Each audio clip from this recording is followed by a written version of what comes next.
Sa inyo lahat. Siyempre, gusto ko muna i-congratulate po Angelica for graduating. Ang natapos ka sa isang chapter. Another chapter na naman ang iyong po next school year. So, congratulations. And yun, hindi lang naman si Coach Ralph. Kung kailangan mo ng tawag yan, kailangan mo ng guidance.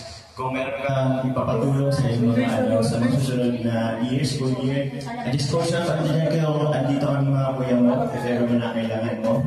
Yun, maraming salamat sa inyo, Coach Ralph. Ikaw na bahala kay Angelica. And yun, good luck sa mga susunod na chapter ng buhay mo, Angelica. Maraming salamat po. Maraming salamat, Papa Jones, sa magandang excited po. Nakakanya pong binigkas sa tanghali nito. At syempre po, nandiyan po si Papa Dan! Papa Dan! Alam mo sa'yo kung Angelica sa kanyang graduation day. Hello po, good afternoon. Congrats Angelica. So, college ka na. Nagka-college siya. So, panibagong chapter na naman ang buhay at maraming pagsubok. Pero huwag kang magalan na sitwasyon. Nagabayan ka na dito sa mga tata, hanggang kalinga.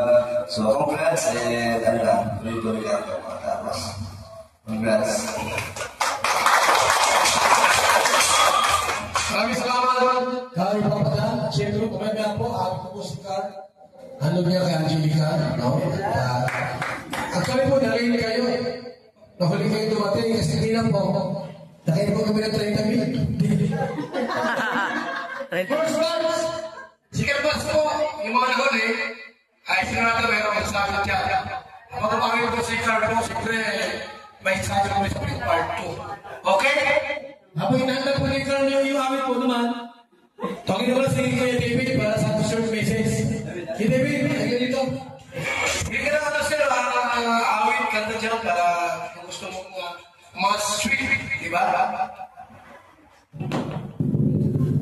Good afternoon po sa lahat.